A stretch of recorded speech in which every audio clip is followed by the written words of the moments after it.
The amazing drama you're about to see is a matter of human record. You may believe it or not, but the real people who lived this story, they believe it. They know. They took that one step beyond.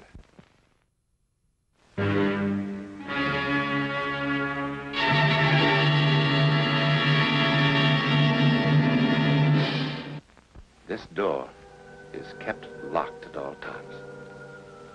The curtains on the window are always drawn. Inside the main house tonight is quite an occasion. In the year the Parrish family has lived in Boston, this is the first time anyone outside the immediate family has been invited to the house. What if Danny doesn't believe the story about the servants leaving just this morning? Well, goodness, Anna, why shouldn't he? It would hardly enter his head that we've never had servants here. We're all so good at telling lies, aren't we? Well, at least they are lies that hurt no one. Well, you'll be free with me very soon. You'll be married and in New York with Danny. Mama, to have somewhere that's really, really home. After all these years of moving one place to another and being frightened. Mama, did I tell you what Danny said to me? He said he wanted 6 children. Of course, I just sat there and stammered and blushed. What's that? It's nothing. It's a recipe. You know, Danny even has names for them. Michael and Eric and David for the Margaret, boys. And the... We'll have the Beaujolais with dinner. Yes, Papa. Oh, darling, you better run along upstairs and get ready. Yeah. Danny seems to be the kind who never late. Not a second. Life must run like clockwork. That's why I love him. And I love you too, Mama. And I love you too, Papa. Oh, tonight I love the world. Ah! Mama. There seems to be someone in the garden. George, go and see what's happened. You know what has happened. Mama, please, please don't. No one can see into that room. Wash your hands. That'll help. Wash my hands. Will that wash away Jason? I hate him, I hate him, I hate him! Anna!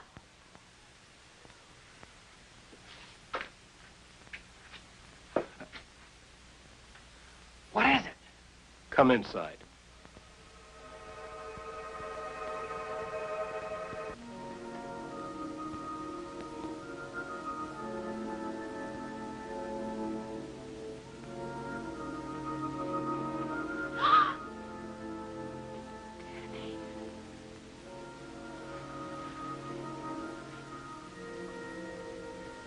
Tell me, what is it? Danny, there's nothing for you to be afraid of. I'd heard stories about it, but I didn't believe them. And then, just now, I saw for myself, sitting in a red velvet chair. That's what was so horrible.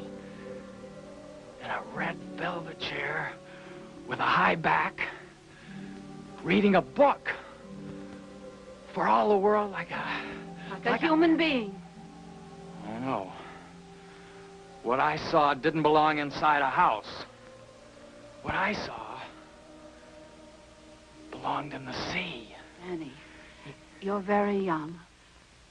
I hope you will have the compassion to understand. Mama, no! He has to know. He is my son. He's Anna's brother. Anna's brother? Danny, It happened before he was born. He was born that way? Danny. It is a disease that is not contagious, nor hereditary. Danny, what Mama says is true. Anna, I can't. Before God, what Mama says is true. Anna, stop all the it. doctors swore it. It's I'm not sorry, hereditary. I'm Danny, sorry. please don't leave me. Please don't leave me, Danny. Danny.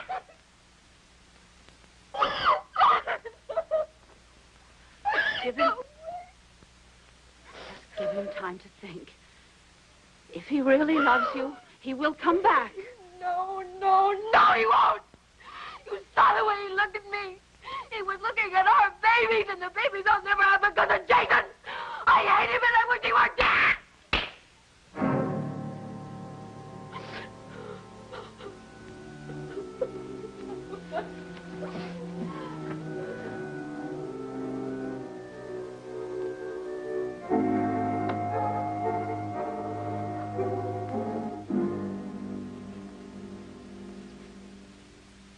George. I think I shall send Anna away someplace. Someplace pleasant. It's Jason who must be sent away, No, Margaret. George, not again, not now. Yes, now. George. How long can you be selfish? Each time we've had to move, whenever I've had to look for a new job, you know what agony it's been for him. He'd be happier away from us. There are hospitals that would take him. You don't mean hospitals. He's my son, too, Margaret. For the love of God, have some pity for the boy. Pity? Yes, pity! How do you think he feels locked up in the room? I have told you 100 times I will not let him go. And that's always finished the argument, hasn't it, Margaret? But not tonight. No, not tonight. Hush, George. He will hear you. You cannot ask me to give up my life. At last you said it, Margaret. He is your whole life. Not me. Not Anna. Jason. You've no love left for the rest of us. He needs me more. Margaret!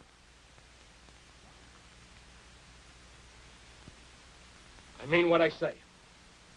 If you don't agree with me now, if you don't agree with me this moment to send Jason away, then I shall leave you.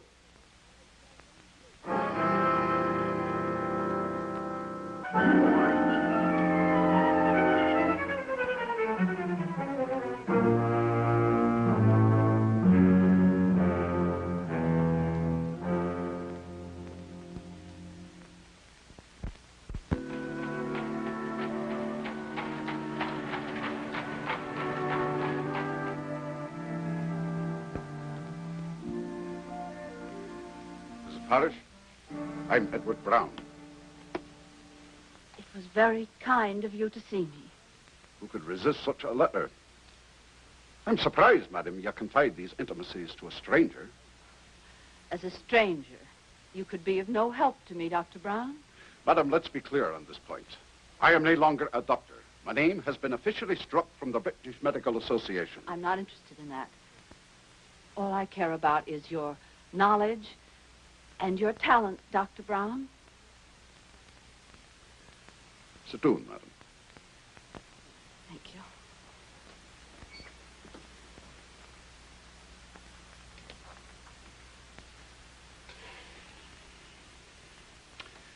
I remember hearing of a few such cases as your son's. Well, other doctors have told me that almost every 100 years a child is born with this affliction. You know, Jason says that he has read a theory that all mankind has evolved from the sea, the cradle of life. But Jason says that perhaps the seed of our beginnings is still with us, and that this is God's way of reminding us that we have not come as far as we would like to think. Cradle of life. Jason sounds a remarkable boy.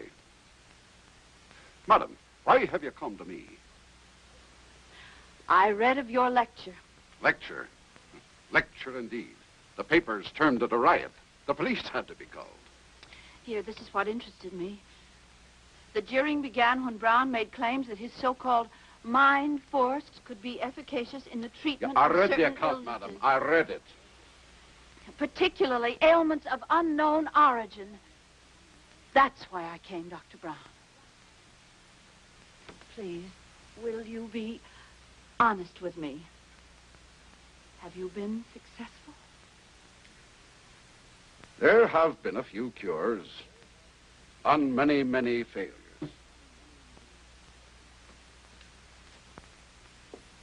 What is this mind force? Madam, if I could explain it satisfactorily, I would hardly be in my present position. All I can tell you is that I seem to have developed a kind of power. What it is, I cannot tell you. I'm not the first. There have been others. I think perhaps Dr. Mesmer was the first. This power sounds supernatural. And that would frighten you? I want my son to be well. The means do not concern me. Will you dine with us tonight and see Jason? Madam, do I look in such bad need of a meal? I am in such bad need of help. I'm sorry. I thought perhaps another chance of success was vital to you. Madam, I don't believe either one of us could stand another failure.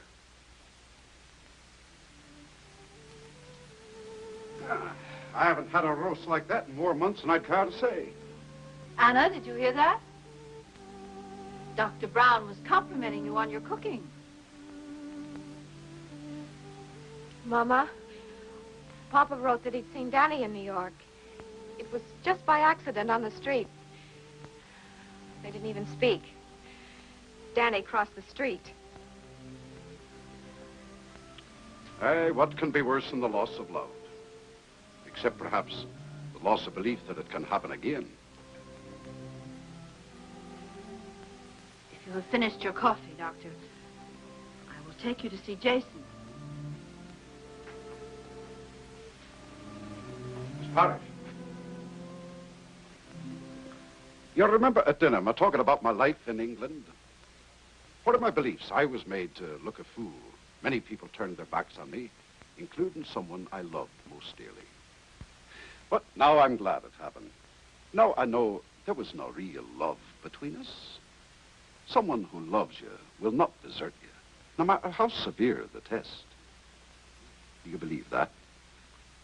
I don't know. Perhaps I could help you to believe. Come, lass. Come and sit down.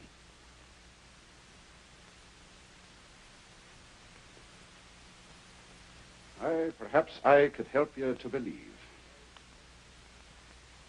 Madam, have I your permission to play a game with Anna?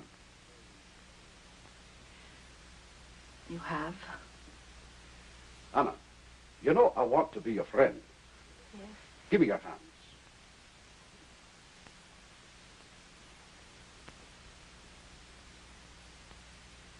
Anna, fix your gaze on a point of light in your ring. Stare at it. Never take your eyes from it.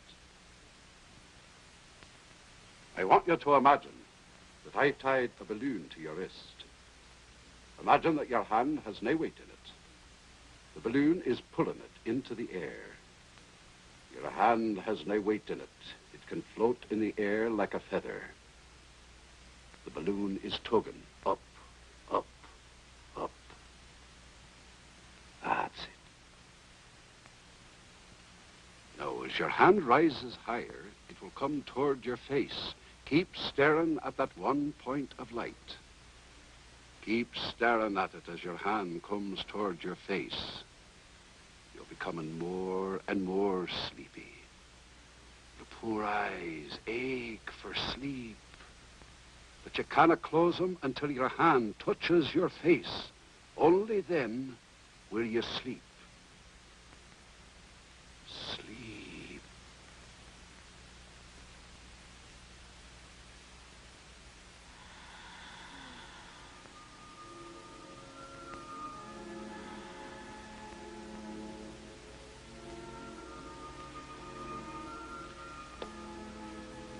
It's easy with someone so eager to escape. Does she hear us? Only me. What sort of sleep is this? Where is she? I warned you.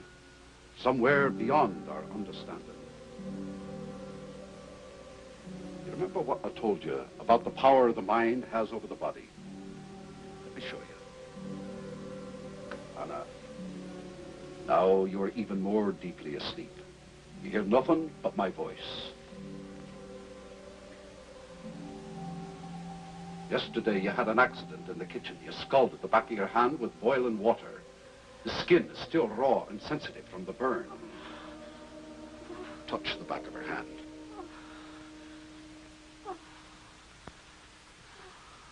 Go on, touch it.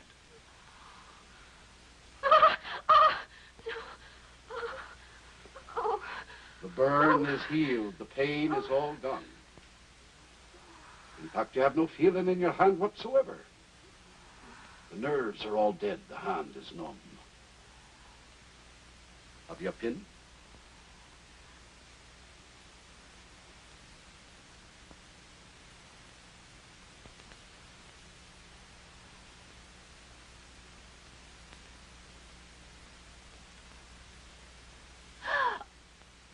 It will not bleed.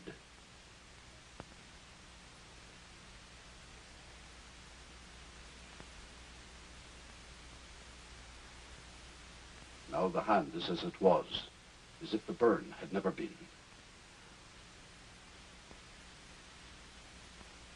Anna, listen carefully to me. When you wake up, you'll be as happy as you were before Danny went away. You will not forget him. You will only forget the pain of his going away. You will feel the hurt no more. When I count 3, you will open your eyes and be wide awake, feeling happier and more rested than you ever have in your life. 1, 2, 3.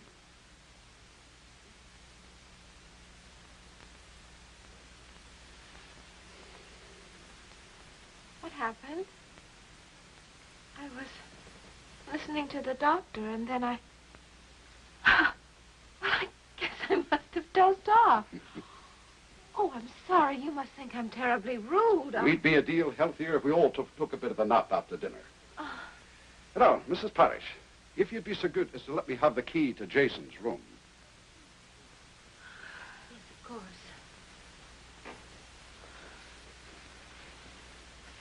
Doctor, I think if anyone can help Jason, it's you. Thank you.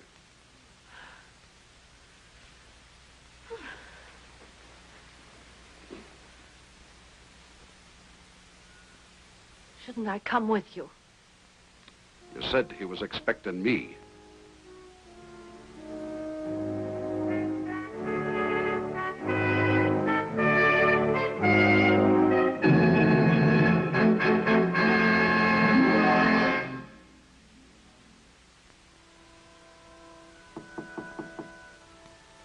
Jason, it's Edward Brown.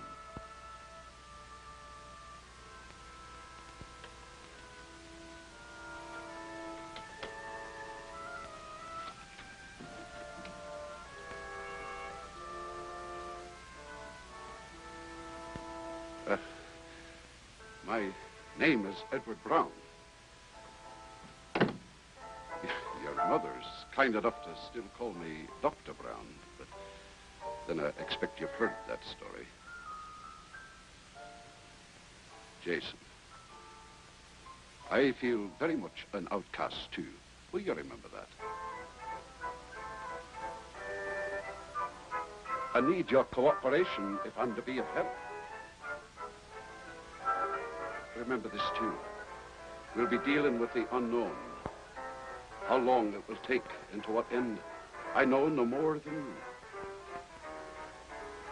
It may be frightening, even dangerous. And what is worse, futile. Jason, I failed many times. The decision must be yours.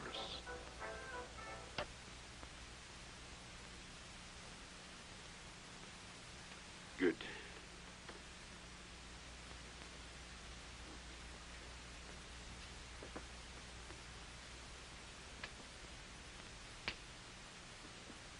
Let's waste no more time. Jason, give me your hands.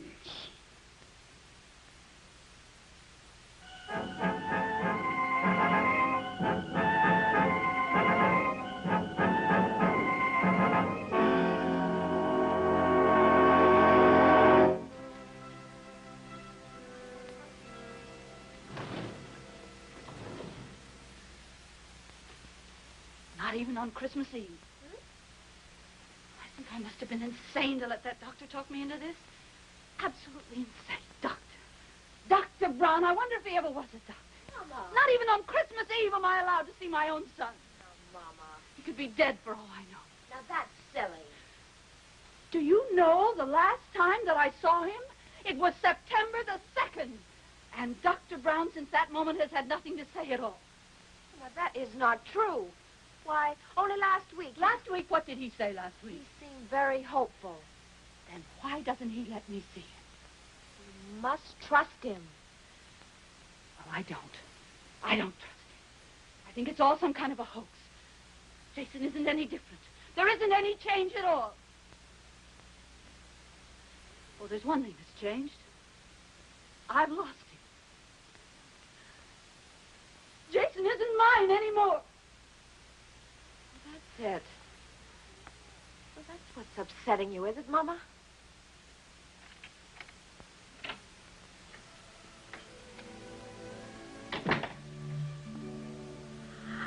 Papa!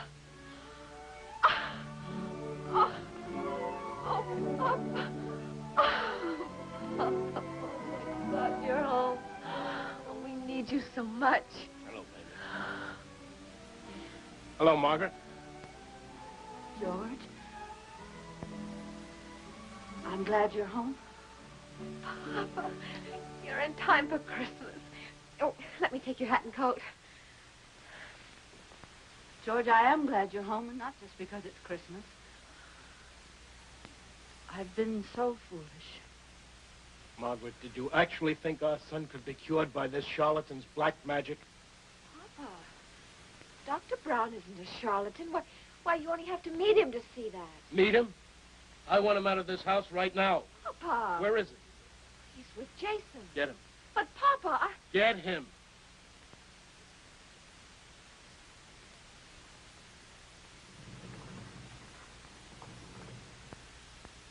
I was desperate, George. I know, Margaret. Margaret, I brought someone with me. He's waiting outside. Why? He's from a hospital in New York. No! Margaret, listen to me. No! I've seen the place. No! No, I've lost him once. Never again, never again. Margaret, we'll go down there together. You can see it for yourself. No! I have seen those places. I know. I would rather have Jason dead first. Margaret, all the papers have been signed. No! There's nothing you can do, Margaret.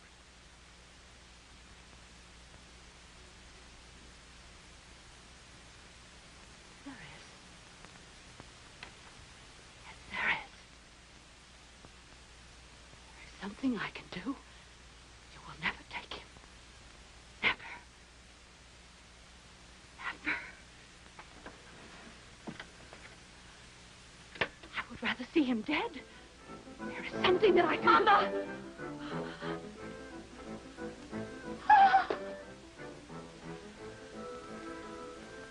It was Jason's wish to wait till Christmas.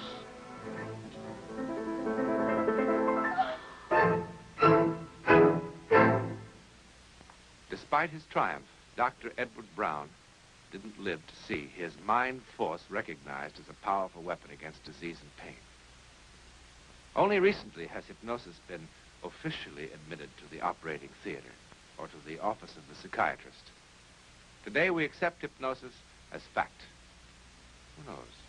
Perhaps tomorrow, telepathy may be fact. In a moment, a program note about next week.